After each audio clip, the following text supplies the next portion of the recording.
Welcome to PDQ PD. Today's tech tip is by request, and I'm going to show you how to build a contact group in your Gmail.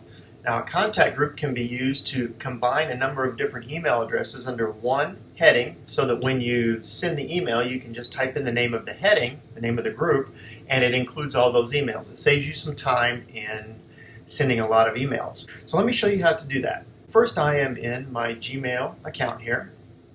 And over on the left-hand side, underneath the logo, you will see where it says Mail and a down arrow. I'm going to click on the down arrow. My three options are Mail, Contacts, and Tasks. And I want to select Contacts. It's going to bring up my Contacts page. Now, you may have a lot of contacts or a few contacts, depending on how much you use these.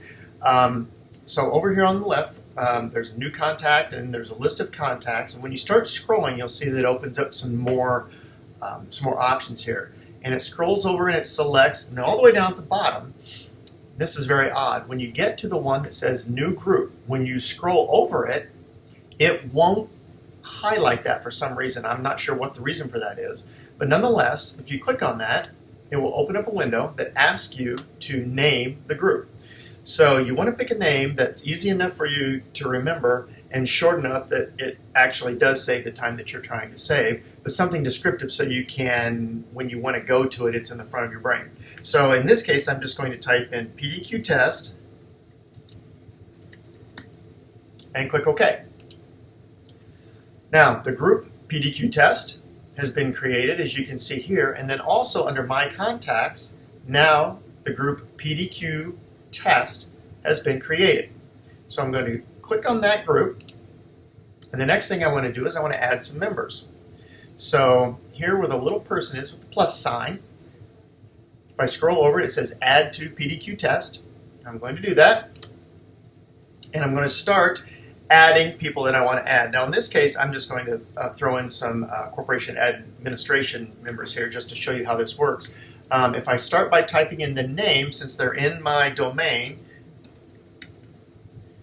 it'll bring up the person, and I can click on that. There's Mr. Thompson. This is McCammon.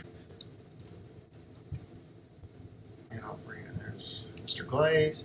And for this last one, I'm going to type in the email address just to show you how that works.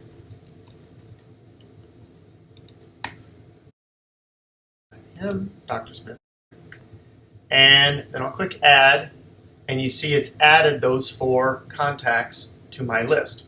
Now you can come back to this at any time and add more people, and if you decide you want to delete people later from this list if they're no longer part of the group, you can click on the person's name, go to More, and you have some options here to rename, delete, and then there's some other options here.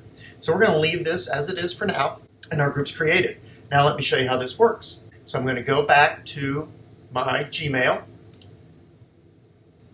and I'm going to open a new Gmail, and instead of typing in the individual names, I'm going to type in the name of the group. And you see as I start to type in the name of the group, it pops up here as PDQ test. And when I click on the name PDQ test, it automatically adds the 4 emails. I can put in the body of what I want in the email and hit send, and it sends it to all 4. So that saves me quite a bit of time. So that's one way just to make an email group. Now the beauty of Google is that in the Google domain, that will remember that group in other functions. And let me show you. I have a document here that I made earlier, and I'm going to click on that document. So let's assume that I want to share this document. So I'm going to go to the share button. And in the address here where it says enter names or email addresses, instead of entering those individually, I can enter the name of the group, PDQ test, and it enters those 4 there as well. So if you wanted to share documents with your students, you could use your group name to share documents as well. So I'm not going to send this. So that's how you make a contact group. As always, I hope this is helpful for you, and if you have any suggestions on future tech tips, please feel free to let me know, and have a great day.